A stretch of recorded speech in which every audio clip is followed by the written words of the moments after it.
Bismillah, Assalamualaikum warahmatullahi wabarakatuh. Salam sejahtera untuk kita semua. Adik-adikku sekalian, saya Andi Sudimas Sulaiman, Gubernur Sulawesi Selatan, mengucapkan selamat datang dalam program Smart School Dinas Pendidikan Provinsi Sulawesi Selatan.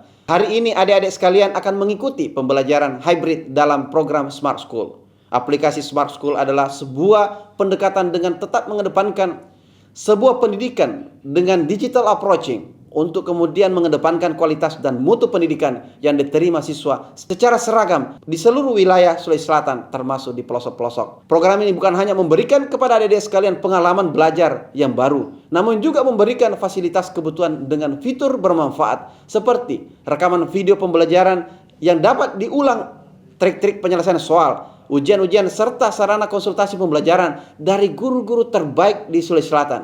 Sering-sering mengakses aplikasi Smart School melalui gawai yang adik-adik sekalian miliki di setiap kesempatan yang dimiliki. Untuk seluruh adik-adikku sekalian yang saya cintai, saya banggakan, selamat belajar dan semoga ilmu yang didapatkan bermanfaat untuk menambah pengetahuan pendidikan adik-adik sekalian. Salam kita pada salam. Assalamualaikum warahmatullahi wabarakatuh. Salam sejahtera untuk kita semua.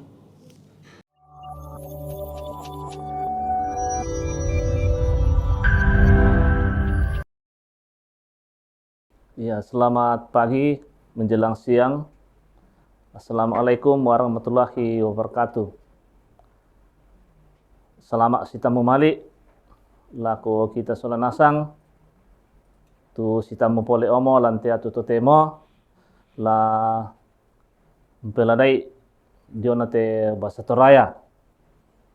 Nah, yang akan menjadi topik atau judul dalam pertemuan kita pada saat ini adalah sistem perkawinan masyarakat Toraja. Sama seperti sistem upacara lain, perkawinan dalam budaya Toraja merupakan total sosial fenomena, di mana unsur-unsur upacara, ekonomi, kekerabatan, dan politik berjalan seiring.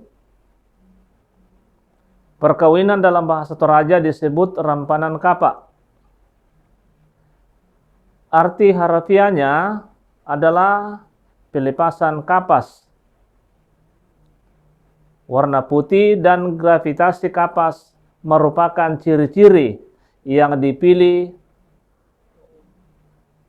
budaya, dan ini untuk melambangkan konsep-konsep kesucian, atau dalam bahasa Toraja dikatakan kamabusan, dan hubungan harmonis atau kamaringanan, kamasenangan,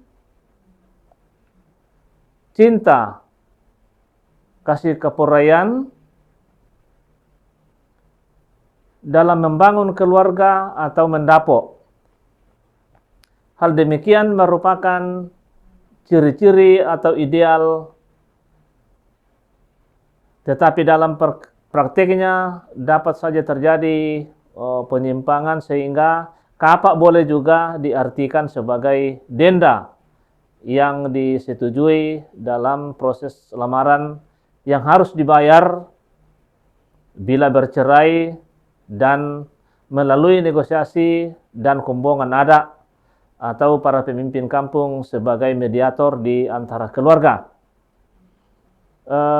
Saya kembali sedikit di atas ini.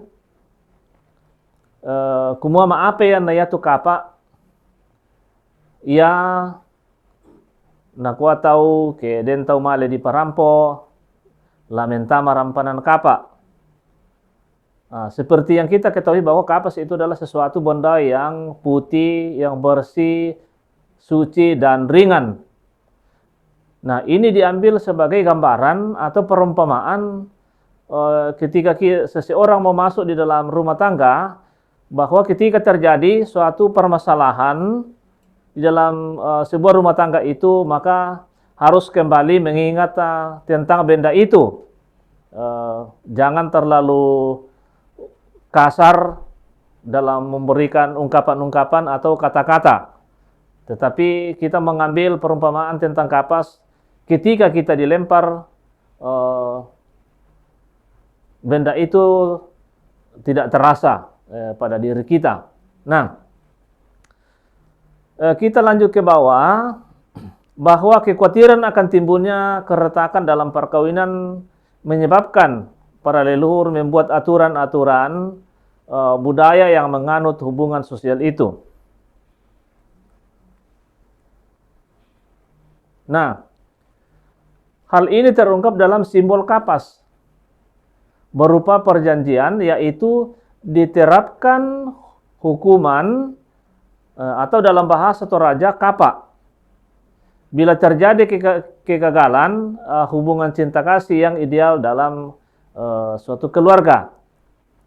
Nah, aturan-aturan budaya Rampanan Kapa antara lain mengatakan bahwa apabila pasangan cerai atau sisarak, maka yang menyebabkan terjadinya perceraian wajib membayar kapa kepada pasangan yang ditinggalkan berupa sejumlah kerbau yang sudah diterapkan berdasarkan strata sosial atau tanah. Ke bawah ini kita akan lihat itu tanah atau sanksi yang akan diberikan kepada orang yang akan diceraikan itu sesuai dengan posisi kita atau strata atau kedudukan kita di dalam masyarakat. Nah, hukuman untuk kelompok bangsawan ya atau golongan atas ini atau strata tertinggi. Ya, jadi kalau kelompok bangsawan di sini adalah Tanak Bulan atau Tanak Bulawan. Nah, jumlah kerbau adalah 24. Ya. 24. Dan ini kalau diungkapkan dalam bahasa Toraja adalah 20-an apa bilanganna. Ya, 24 kerbau, 20-an apa bilanganna. Sang pulo 2 ayokana. Itu ya. Nah, dan untuk kelompok strata menengah atau Tanak Basi, jumlah kerbaunya itu adalah 12. Atau dengan bahasa lain dalam bahasa Toraja itu adalah sang pulo 2 bilanganna annan ayokana.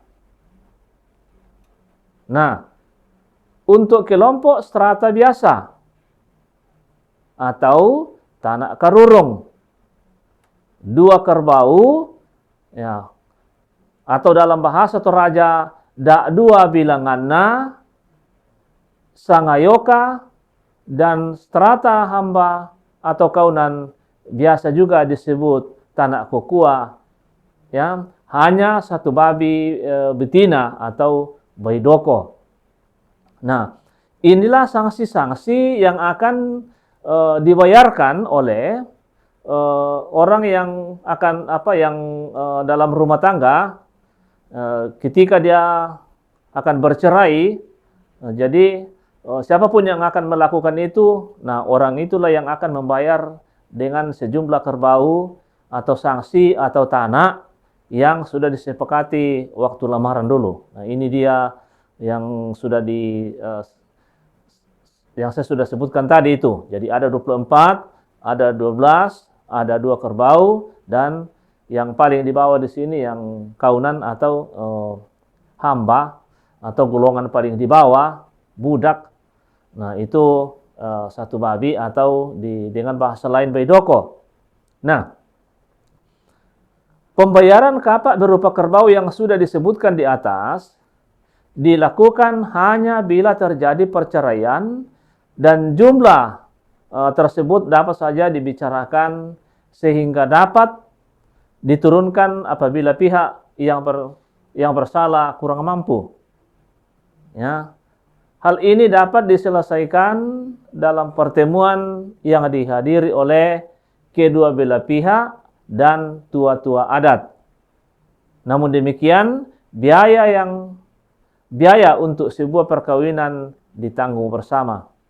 Nah, ini dalam perjanjiannya itu ketika sudah memasuki dalam tahap perkawinan atau pernikahan itu harta benda itu adalah milik bersama. Ya, memang dinyatakan seperti itu. Ya. milik bersama. Tetapi ketika ada yang melakukan penyelewengan dalam rumah tangga, ya maka mau tidak mau harus berpatokan pada sanksi yang sudah ditentukan sebelumnya. Nah, aturan perkawinan dalam budaya Toraja juga mengatur dengan siapa seseorang dapat kawin dan dengan siapa tidak boleh. Ya, dari dulu dan bahkan sampai sekarang ini yang kadang menjadi pembicaraan. Ya. Nah, dalam budaya ini dikenal perkawinan endogami. Ya, nanti ada penjelasan tentang apa itu endogami, ya. Ya, endogami yaitu perkawinan dalam kelompok.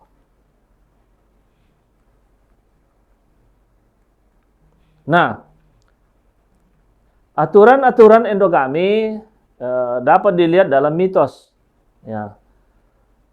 Atau dalam bahasa Toraja, talana padang dirura yang diturunkan puang amatua atau Tuhan, ya, dari langit yang mengandung aturan-aturan dengan siapa seseorang dapat kawin dan hal ini dihubungkan langsung incestabo, ya, yang melarang hubungan seksual antara orang tua dan anak, saudara dengan saudara, dan dalam mitos ini dipakai simbol pinang sebagai perumpamaan. Ya, kalau kita mendengarkan cerita seperti ini, ya sepertinya antara percaya dan tidak tentang aturan yang diturunkan dari langit itu, ya. Nah, kita lihat yang bagian pertama itu, ya. Pertama, bila pinang dibela dua, dipiak, ya, kemudian ditanam dan tumbuh, maka perkawinan saudara dibolehkan. Namun kenyataannya, ya, ketika pinang ini dibela dua dan ditanam, keduanya tidak tumbuh. Nah, oleh sebab itu perkawinan, ya, orang bersaudara dilarang. Ya, perkawinan orang bersaudara dilarang. Ya, orang Toraja mengatakan, yang tadi terjadi susito, ya akan disingkirkan dari masyarakat, akan disingkirkan dari kampung.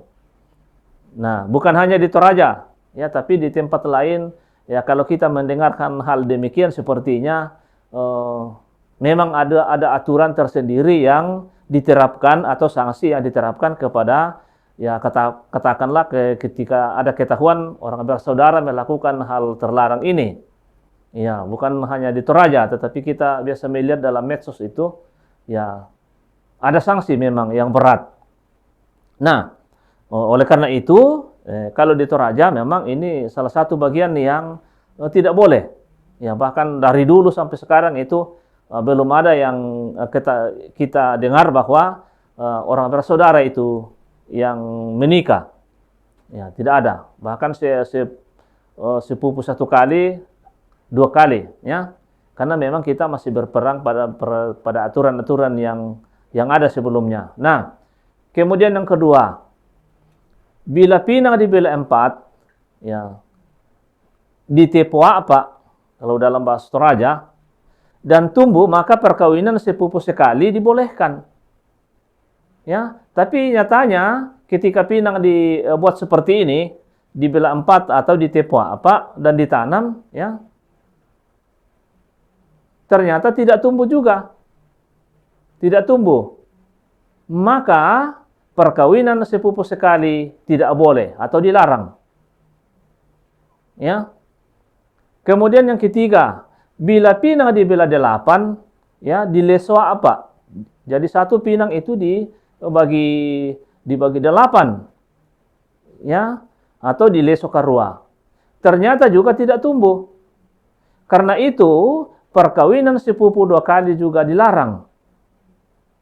Ya, tetapi pinang yang dibela 16 atau dalam bahasa Toraja di situ dikatakan didalu kesanga puluanan, ternyata tumbuh, maka sepupu 3 kali, ya, dapat kawin.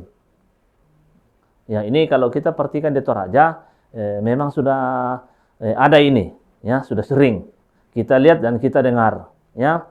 Aturan endogami membolehkan perkawinan sepupu 3 kali. Dan bahkan perkawinan yang diingini atau dipolalan lambuk gitu bahasanya. Nah, endogami adalah suatu perkawinan antar kerabat atau perkawinan yang dilakukan antar sepupu baik dari pihak ayah ya sesaudara atau dari pihak ibu sesaudara. Itu ya. Jadi supaya kita tidak bingung ya. Karena ada yang mengatakan kalau sepupu 3 kali, ada yang mengatakan sebenarnya masih dekat itu, tapi sebenarnya kalau dipikir ya itu sudah boleh, kecuali 2 kali dan 1 kali, sepupu 1 kali atau 2 kali itu memang masih sangat ini ya tabu. Nah, kemudian ada beberapa ungkapan yang dipakai untuk perkawinan ini. Ya, perkawinan ini artinya yang perkawinan sepupu 3 kali, yaitu sulelangan banua. Ya, kembali ke rumah. Itu ya. Atau sulelangan dapur. Ya, kembali ke dapur. Umpasikala arara buku. Menghubungkan kembali darah dan tulang. Ya, itu. Nah, perkawinan endogami juga terjadi dalam kelompok strata tertentu. Seperti kelompok bangsawan menurut beberapa informan, kelompok bangsawan mempunyai aturan endogami tersendiri yang mengatur perkawinan. Ada aturan endogami yang membolehkan perkawinan keluarga dekat seperti perkawinan sepupu sekali dan sepupu 2 kali. Nah, untuk menjaga eksklusivitas kelompok dan perkawinan endogami ya bertujuan untuk menjaga keaslian turunan darah satu kelompok atau tontong umpama tasak rara, dan menjaga harta agar tidak berbagi keluar, atau dengan bahasa dalam bahasa Toraja di situ urindingi pak barangan. Itu di Toraja kalau kita memperhatikan ada memang yang sepupu 1 kali, ya 2 kali, tapi yang sering saya dengar itu dan ada memang beberapa yang ini memang benar ini bahwa kalau untuk golongan bangsawan sepupu 1 kali boleh. Ya, jadi ini khusus ya, sepupu 1 kali boleh. Dengan arti seperti yang sudah ditampilkan di sini bahwa untuk menjaga harta benda supaya tidak lari ke orang lain. Nah, supaya status dalam kemasyarakatan sebagai golongan bangsawan itu tetap ya masih utuh. Artinya yang dikatakan di situ umpama tasaka rara buku. Nah, namun yang menurut penglihatan kita sebagai masyarakat Toraja, ketika ada orang sepupu 1 kali yang menikah, ya, dan memang ada, tapi ini khusus untuk golongan bangsawan, satu hal yang seolah-olah menjadi kenyataan bahwa ketika ada orang yang masih sepupu 1 kali dan menikah, karena ini memang adalah bagian dari larangan hanya karena berpikir masalah harta benda dan kekayaan supaya tidak lari ke orang lain, dan dipaksa untuk dinikahkan itu, ketika ada keturunan, sepertinya mungkin ini adalah salah satu hukum juga, ketika ada keturunannya, ya katakanlah 4 orang, ya 4 orang, tapi yang kelihatannya di situ memang tidak sempurna. Ya mungkin ini karena sudah melanggar suatu aturan sehingga yang kelihatannya di situ ketika orang sepupu 1 kali dan menikah ada keturunannya ya banyak yang tidak sempurna. Ya bahkan ke-4 orang itu tidak sempurna. Itu yang kenyataannya yang dilihat di Toraja itu ya. Orang lain bilang beleng-beleng. Memang itu sepertinya itu jadi kenyataan. Itu ya. Nah, Kita lanjut ke bawah. Karena secara umum ada larangan perkawinan endogami antara sepupu dekat, maka sewajarnya seseorang mencari pasangan dari luar kelompok, dan perkawinan dari luar kelompok tersebut ya perkawinan eksogami. Nah, di Toraja aturan eksogami mengharuskan seseorang mendapatkan pasangan yang berasal dari tongkonan lain. Ya, kemungkinan bahwa seorang laki-laki mempunyai saudara perempuan dalam satu tongkonan harus memberikan saudarinya ke tongkonan lain, dan sebaliknya tongkonan tersebut harus membalasnya dengan memberikan wanita ke tongkonan tadi. Ya, kita lanjut.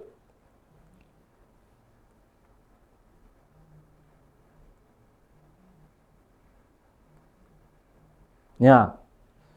Dalam kaitan eksogami, sekarang ini pria dan wanita punya kebebasan untuk memilih pasangan hidup, walaupun persetujuan keluarga masih selalu menjadi pertimbangan utama.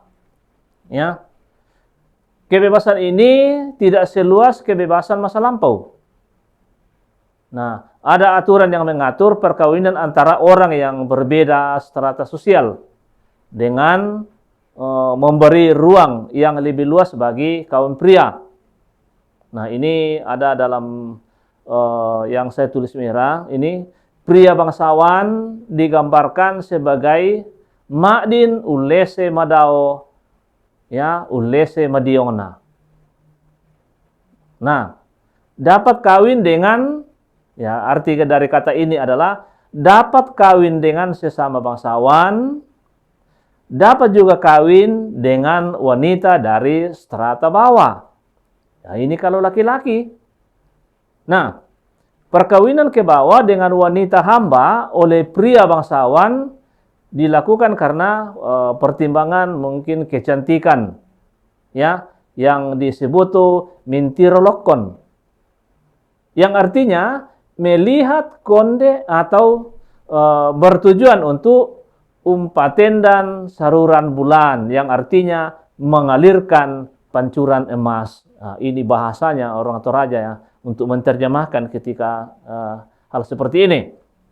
Nah, walaupun pria bangsawan bebas kawin ke bawah, tetapi pria yang berasal dari strata hamba tidak boleh mengawini wanita bangsawan. Sepertinya sampai sekarang ini masih diingat, masih dilakukan dan masih diterapkan. Ya, kalau pria bangsa di situ, jika hal ini terjadi, inilah yang disebut tomelen tentuka. Nah, ini bahasanya.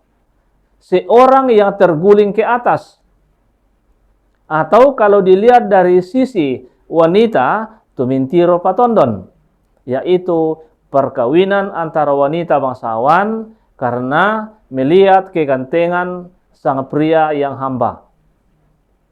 Nah, ini sekali lagi kalau diperhatikan sekarang ini, setiap ada pertemuan-pertemuan keluarga, ya, ini kadang ditelusuri, ya. Pada masa lampau, wanita bangsawan lebih terikat oleh adat, dia tidak boleh kawin dengan pria yang berasal dari strata sosial yang lebih rendah. Dan kalau hal itu terjadi, maka pasangan dikeluarkan dari masyarakat atau harus melakukan upacara mengerambulangi, yaitu suatu upacara untuk menebus kesalahan. Nah, ini dianggap sebagai suatu kesalahan yang besar. Ya, suatu kesalahan yang besar ketika terjadi seperti itu. Ya.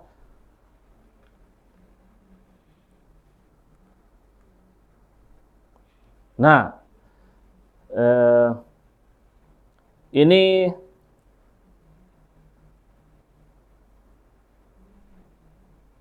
ada materinya untuk memahami makna simbol benda budaya dalam perkawinan Toraja.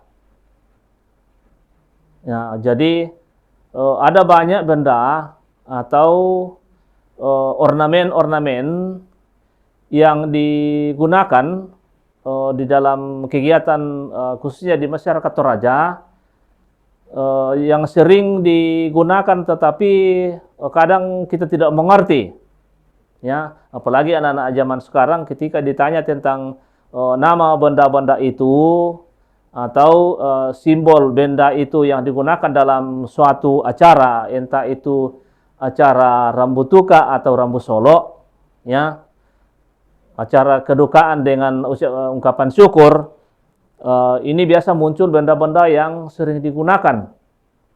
Namun kadang dalam memahami benda yang digunakan di situ kita hanya mengetahui namanya, tetapi kita tidak mengerti apa makna fungsi dari benda itu. Nah, ini saya tampilkan, ya. Ini saya tampilkan. Jadi memahami makna simbol benda budaya dalam perkawinan Toraja. Nah, ini di sana namanya kandaure. Ini kandaure. Jadi benda ini sangat penting, ya, digunakan, ya, ditampilkan ketika ada suatu acara, ya, entah itu dalam acara kedukaan atau ucapan syukur. Nah, kita lihat di sini kandaure. Apa ini kandaure? Ya, kandaure adalah hiasan manik-manik yang disusun menjadi suatu motif yang dipasangkan pada bagian dada. Juga dipasangkan di pinggang serta lainnya. Kadang juga ini hanya biasa digunakan sebagai bahan dekorasi, entah itu di pintu gerbang, ya, atau di dalam tempat pelaminan, ya, biasanya di situ ada di belakang, di samping kiri kanan, ataukah dalam suatu acara kalau kedukaan di sini ditampilkan di pondok penerimaan tamu biasanya itu, ya, kita lihat. Nah, kandaure ini memiliki makna berupa keturunan yang hidup dengan penuh kebahagiaan, bagi cahaya, bagi kehidupan. Nah, itu. Kemudian ini yang kedua, sapi. Nah, sapi merupakan perlengkapan busana pakaian adat wanita yang dipakai di bagian kepala, tepatnya di dahi atau kide, dengan cara diikat. Adapun yang biasa memakai sapi adalah dari semua wanita, mulai dari anak-anak, remaja, serta orang tua. Nah, ini sekali lagi ini adalah bagian kelengkapan dari benda-benda yang digunakan. Nah, pada sapi terkandung makna yaitu agar anak cucu selalu terhindar dari segala wabah penyakit dan macam-macam bahaya, dan supaya dalam hidup ini kita harus bersikap baik dan jangan pernah melanggar janji apapun. Nah, jadi dengan menggunakan benda seperti itu ada makna tertentu yang terkandung di dalamnya. Kemudian katinti atau anting, ya, adalah salah satu pelengkap busana pakaian adat wanita yang dipakai pada bagian telinga yang bermakna agar turunan selalu hidup bahagia bagaikan cahaya perhiasan. Nah, itulah maknanya dia, ya. Jadi tidak dipasang atau tidak digunakan hanya sekedar perhiasan saja, ya, tetapi ada makna terselip di dalamnya. Kemudian mastura. Ini mastura adalah benda yang digunakan pada bagian leher perempuan dengan cara diikat. Ya, jadi ini kayak kalung. Hanya saja bentuknya beda. Ya, bentuknya beda, dan ini sama-sama digunakan di bagian leher. Nah, pada benda tersebut terdapat suatu simbol, yaitu Pak Kolong Buku. Simbol Pak Kolong Buku yang mengandung makna bahwa dalam hidup kita ini harus bersikap jujur dan jangan pernah melanggar janji apapun. Itu maknanya. Ya. Jadi semua benda-benda yang digunakan dalam entah itu digunakan laki-laki maupun perempuan dalam suatu acara, ya itu punya makna tersendiri itu, ya masing-masing itu. Kemudian sokong bayu.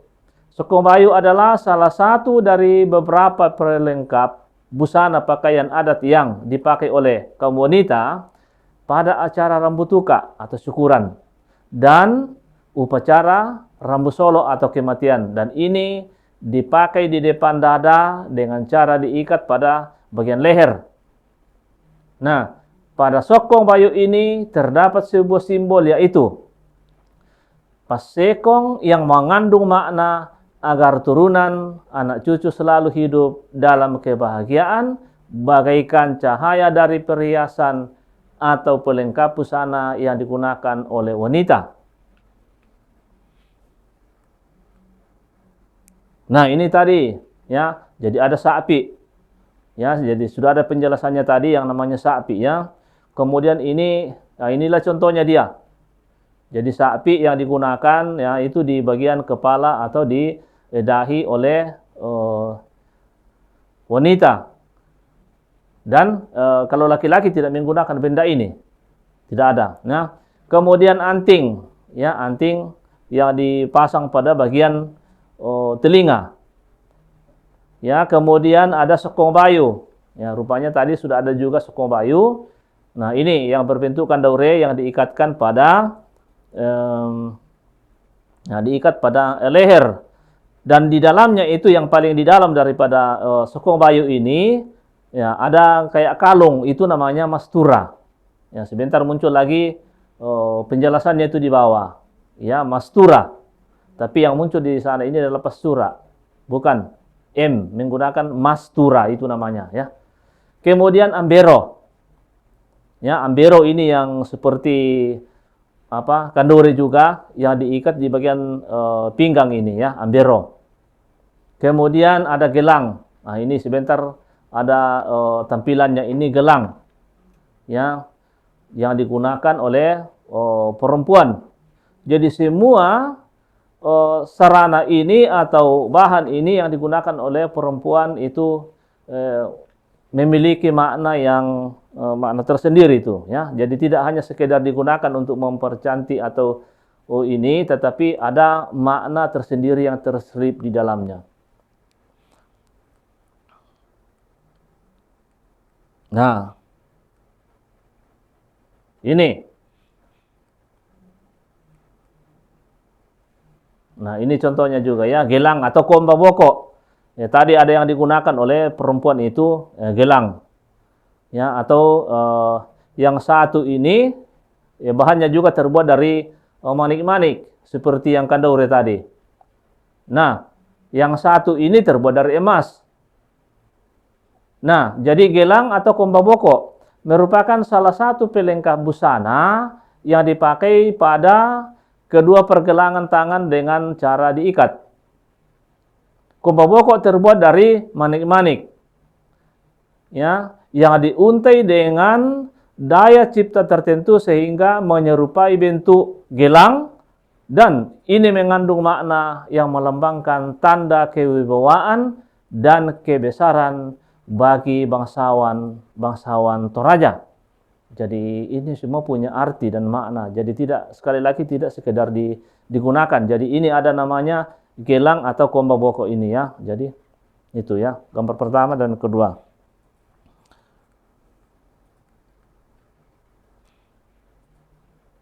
Nah, jadi sokong bayu. Tadi sudah ada itu ya penjelasannya yang digunakan oleh perempuan tadi yang diikat di pinggang. Sokong bayu adalah salah satu dari beberapa pelengkap busana pakaian adat yang dipakai oleh kaum wanita pada acara rambutuka atau syukuran dan upacara adat rambu solo atau kematian, dan ini dipakai di depan dada dengan cara diikat pada bagian leher. Ini ya.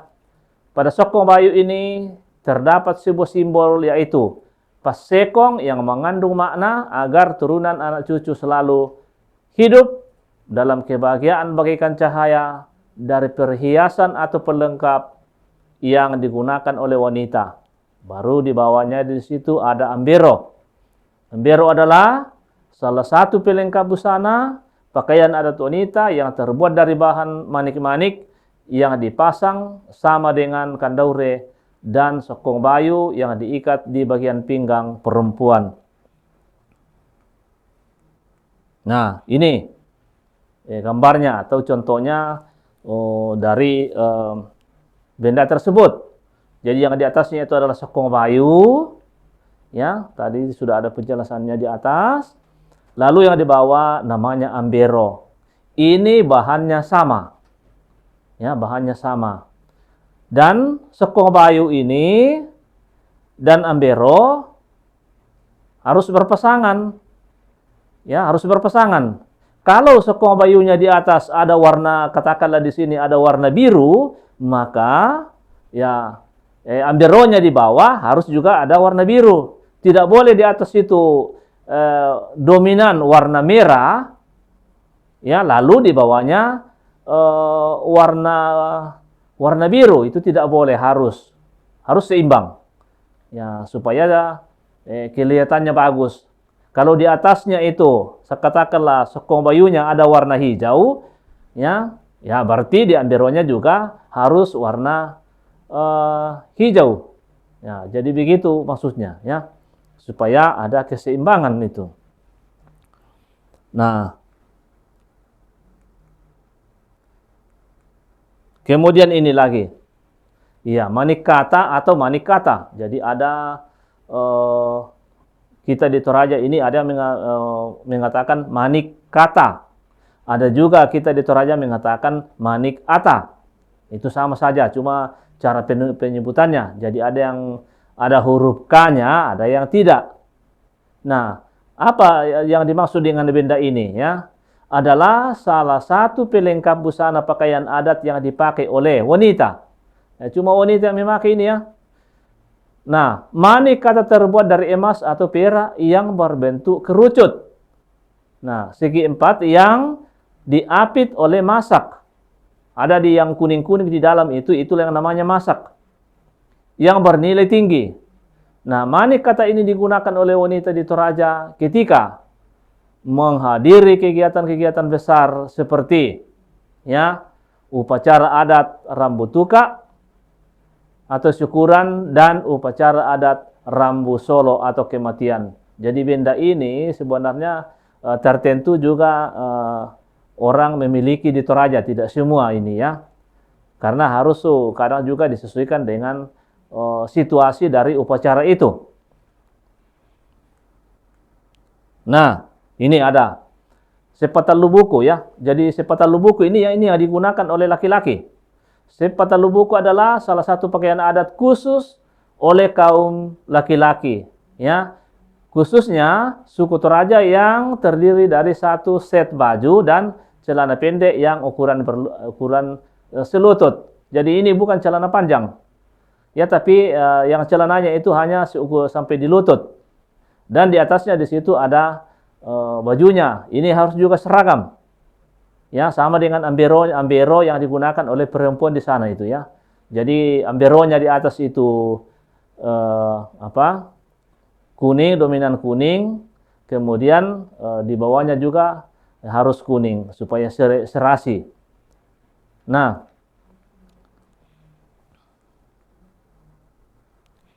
kemudian gayang atau keris. Ini, ya, gayang atau keris emas. Biasanya dipegang oleh pengantin saat melangsungkan pernikahan yang menggambarkan laki-laki yang mulia dan bangsawan, dan dipakai sebagai kemuliaan yang dipusakai.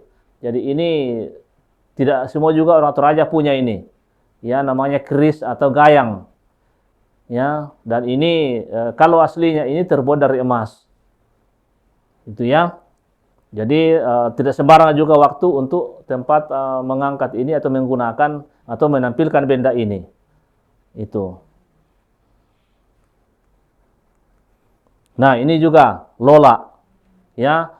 Lola adalah salah satu hiasan yang berbentuk lingkaran atau bulat yang terbuat dari emas. Ini emas. Dan ini adalah salah satu harta kekayaan yang sangat mahal harganya dan merupakan harta turun-temurun dari suatu keluarga besar pada suatu tongkonan atau tongkonan bangsawan.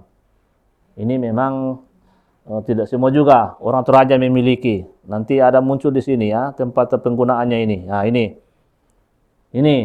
Jadi Banua Dilonga. Ini Banua Dilonga di sini yang berbentuk rumah Toraja. Ya. Di depannya di situ ada yang seperti yang saya katakan tadi, ada lola. Ya, yang terbuat dari emas. Di depannya juga di situ ada keris atau gayang. Ya, jadi Banua Dilonga bermakna sebagai suatu gambaran status sosial dari calon pengantin. Karena itu harus disesuaikan dengan kelas sosial yang bersangkutan. Ada bunga. Bunga bermakna sebagai lambang apresiasi tentang cinta kasih, ketulusan dan sukacita. Ya, makanya itu ya ada bunga-bunganya di situ. Kemudian ukiran Toraja atau pasura Toraja adalah salah satu kekayaan turun-temurun manusia Toraja ratusan tahun yang lalu yang memiliki makna sebagai salah satu simbol ya kebesaran keluarga Toraja. Jadi ini tidak sembarang juga. Itu yang jadi itu rumah di Toraja. Ada juga yang sudah berbentuk rumah Toraja tapi tidak diukir. Nah, jadi ukirannya ini harus disesuaikan juga dengan strata atau kedudukan atau posisi seorang di dalam masyarakat yang mendirikan rumah itu. Ya, ini kalau masalah ukiran Toraja. Jadi sekali lagi tidak semua rumah di Toraja itu diukir, tetapi harus dilihat juga dari strata sosialnya.